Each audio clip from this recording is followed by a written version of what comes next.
am your host. I'm a Nation Matchmaker, and welcome to tonight's episode of Matchmaker Secrets, where we talk about love, dating, and relationships.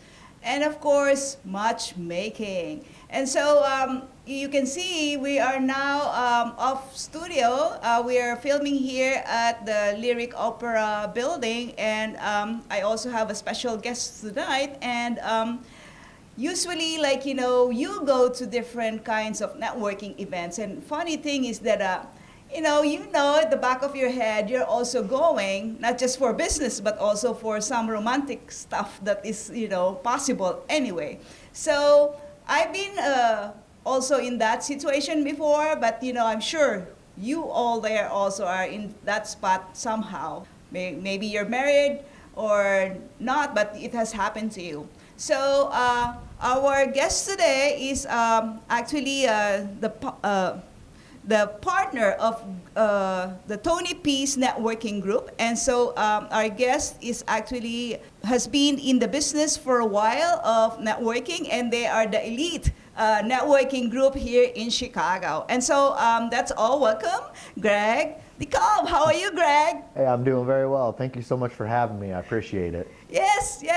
So I was, so inspired about the networking group that you had. So it's funny because there are a lot of good things are coming out of it because people are actually connecting. And so just let me know as well, what inspired you to team up with Tony P to be a part of this business? Yeah, absolutely. Thank you for that. So about 7 years ago, Tony and I sat down and we came up with a business idea for doing business development, sales, and marketing for small, medium-sized companies here in Chicago. To get our business started, we went out to networking events. To keep us organized, we kept track of all the networking events happening in Chicago. Over time, we became kind of known as the networking guys, if you will. We created a newsletter to keep everybody in the know on where you should be, on what nights, etc.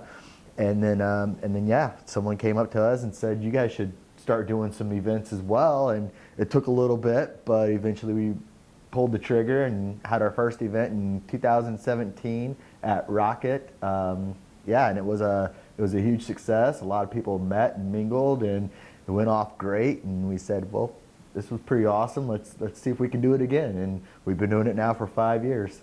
Wow, 5 years, that's a while. So I also, have mentioned earlier that, most of the time the people who comes are also singles because those married doesn't have really time for, networking because they have to take care of their children or they're busy building up their career so that they can support their family. And so what do you think about, those, singles who have been coming to your event? Yeah, absolutely. So, I'm not a relationship expert by no means, but I do know that it involves networking.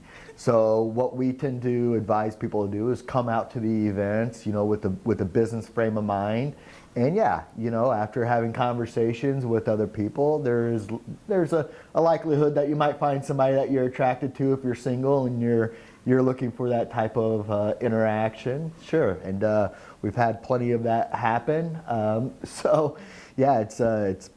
been good. But what I always say is if you're going to go out with a purpose, right? A lot of people will go out and they'll go to a bar or a club or something like that, and they don't really know who's there or why they're there.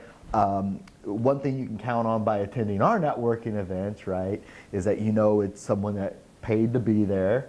They are out for a reason. They're looking their best. They're looking to grow their network.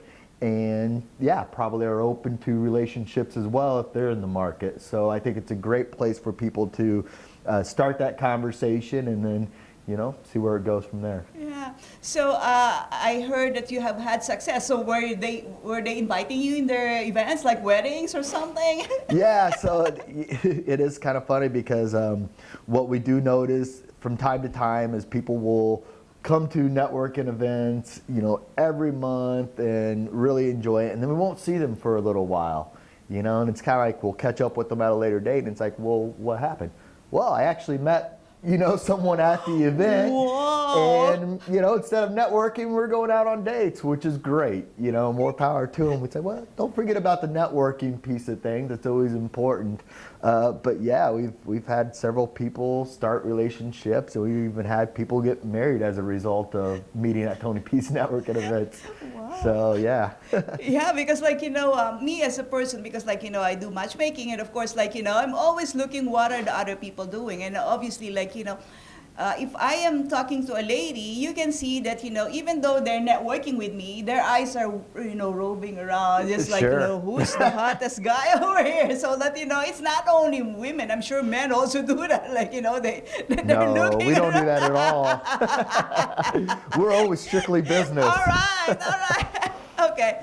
All right. I don't even know if you're single. Are you single by any I chance? am, yes. Wow, very cool. All right. So you ladies out there, this is one big catch. So can you tell me, because you have reached a certain wisdom in your life. So for you, what are the type of women or somebody who's like you of that stature looking for? I have no idea. Yeah, so from what I've observed thus far is, right, going to an event, for me personally, I think there's a better likelihood of me finding a match than if I were to go to like a bar or a club or something like that, where the focus is maybe drinking or partying or something along those lines. For me personally, for a relationship, there has to be, good conversation, personality,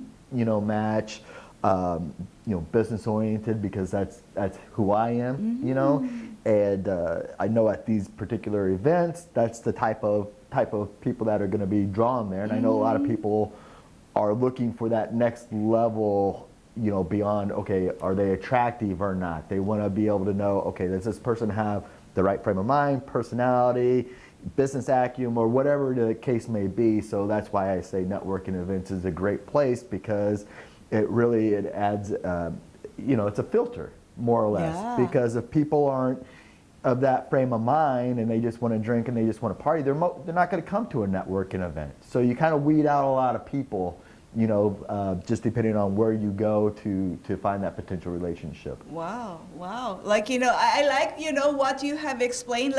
Your main criteria were on the top level, but at the same time, it's funny because you're already matured. You didn't start with saying I want somebody who's pretty, because right. you started with something which is the other stuff which is inside the person. It's not automatically the physical part. Yeah. Right. So more or less the mental or the brain part.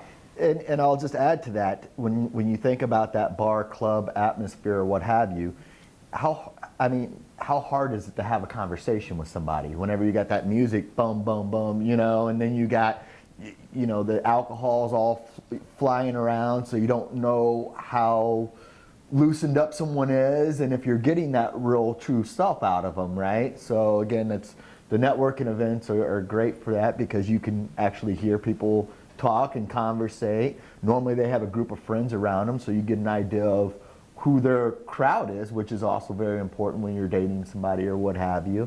And then, yeah, most importantly, you can have a real conversation, and that for the most part people aren't completely annihilated, with alcohol, because the events usually start at 6 o'clock, and so you get more of a true self out of people, I feel. Yeah. So based from what I've seen, in my career, most of the time, middle-aged men are looking for somebody who's younger. Do you have a specific criteria as to the age? Yeah, as far as age is concerned, it definitely want someone mature, but at the same time, you want someone that can relate to you and your generation, So I think, everybody's got that little age range for the most part. But yeah, I think it's just as long as there's a maturity there, and good conversationalist, and very active and keeps themselves in shape, and yeah, can speak to me on my generation. I think we're in You good keep on shape. saying generation. Now I'm curious what generation, but I'll keep that a secret. Like, if you want to know Well, more, here like I'll give you a hint. You're not going to find me on TikTok. that's a good one. So it's likely if you're on there using that, we're not in the same generation. And then they're not listening to hip hop, right? And if you weren't around to jump on the Facebook and the Instagram bandwagons, well, you're probably not in my generation, So. Okay, all right. There you go. There you go. I really enjoyed having this conversation, Greg. And so, I wish that there was more time. But anyway, for those people who are watching tonight, so if you are single and looking for love, so just give me a holler because, I'd like to have you on the show so we can talk about, how can you navigate love, dating, and relationships. And if you're an expert on love, dating, and relationship, we want to have you over here so you can give some nuggets to all those single people who are looking for love. And so I'll see you again sometime soon, and then you take care. Bye-bye for now. Bye-bye, Greg.